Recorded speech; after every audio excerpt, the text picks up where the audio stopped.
We are under weather impact alert through Monday as dangerous heat settles across Arizona. Yeah, so with more students heading back to class today, the heat, of course, is becoming a major concern. We actually have team coverage this morning for you.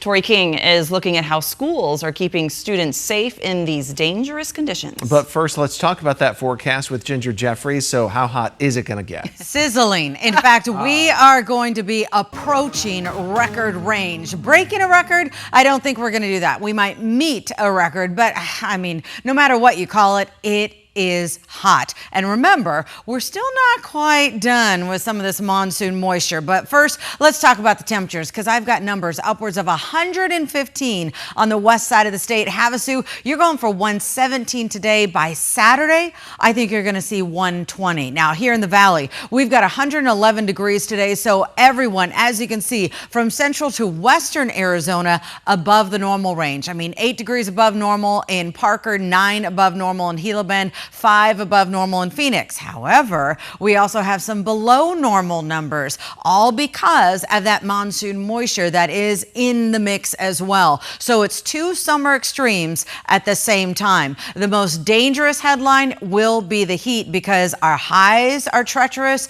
and we're not getting much overnight low action as well. I've got your hour by hour forecast coming up. All right, thanks, Ginger. Thousands of students across the Tempe Elementary School District, they're headed back to class today, and they're going to be going back during another stretch of this dangerous heat. Yeah, I've always wondered what it's like for these kiddos on the playgrounds. I mean, equipment is hot, they're hot. 12 News journalist Tori King is live outside Fuller Elementary this morning with what health experts really want families to know before that first bell rings. Good morning, Tori. Yeah, good morning, guys. We are here, and it is back to school day for a bunch of these kiddos. Roughly 10,000 kiddos across the entire district, 21 campuses here as well. So it's going to be a lot of kids returning to school on one of the hottest weeks this summer. You just heard Ginger telling you about the temperatures.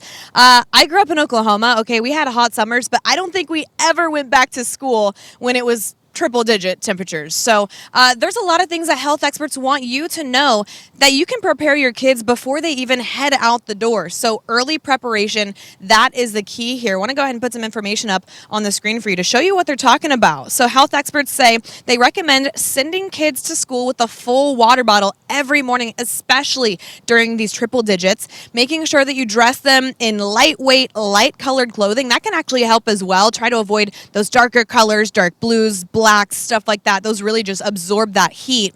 Also, applying sunscreen before they even head out the door.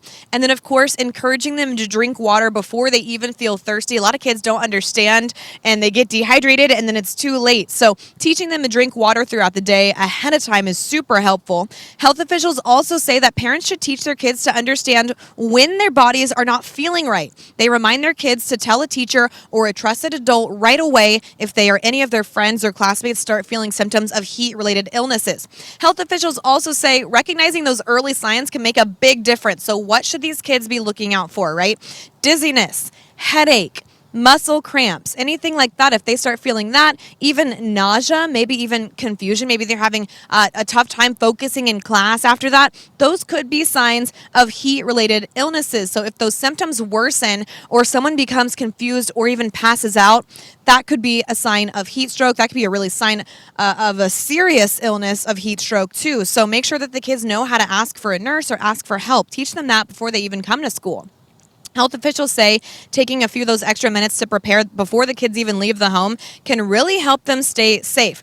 And that's constant throughout the entire school day as well. So coming up next hour, we're actually going to talk about changes that schools have made and ways that they are making sure that your kids are staying safe at school, because it's not just the parents. This is a team effort between the districts, the teachers, school nurses, and parents as well. So we'll hear more about that coming up next hour. Reporting in Tempe, I'm Tori King, 12 News Today in AZ.